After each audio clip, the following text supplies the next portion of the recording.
I mean, surrounded by multiple levels of barbed wire. You get buzzed in through multiple gates. They won't open one gate until you get to the next. Then they do a search, the metal detectors.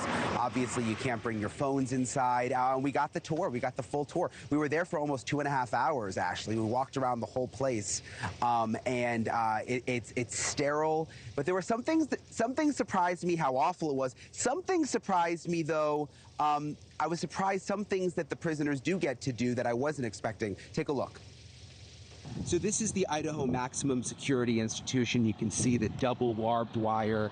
This is where the most dangerous and violent people in Idaho are housed. We're going to go inside for this tour. Very, very rare look at what it's like on the inside.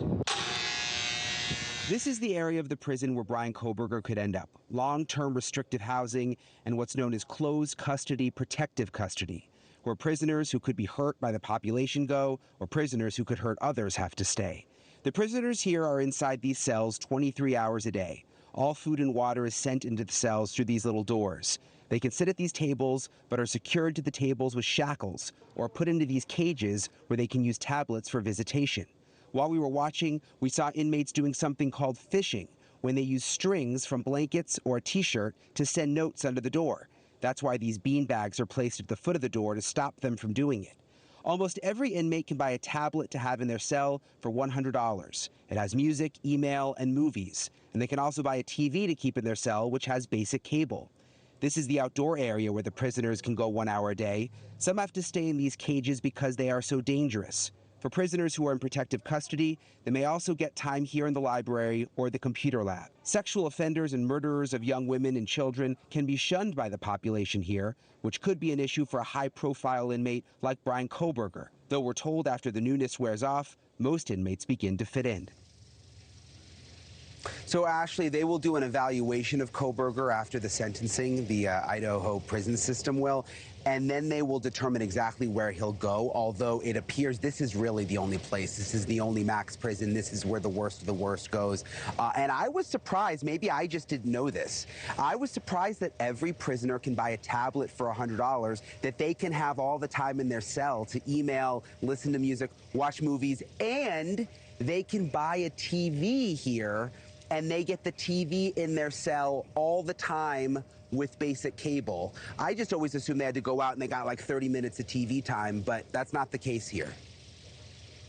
Yeah, every place is a little different, and I think a lot of people are upset about the fact that prisoners are given all that, you know, lounge time in their cells with entertainment. I've also heard another story which is crazy, Brian, and that is that they're watching true crime.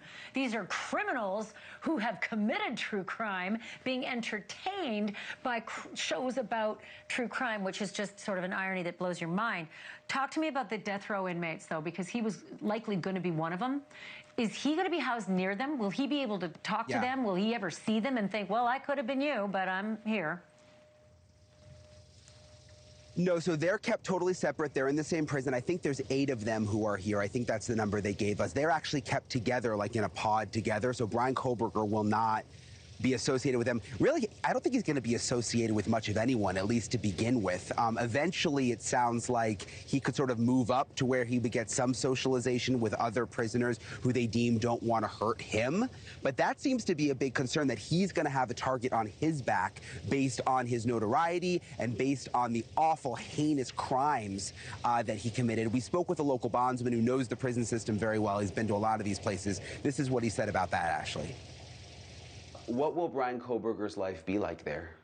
His life is going to be a little more harsh than what it was in the Ada County Jail. When he was there, we couldn't legally say he was guilty yet. Now he is guilty. He doesn't have all that, you know, kind of back and forth stuff. He is a guilty murderer, and he's going to have to be segregated.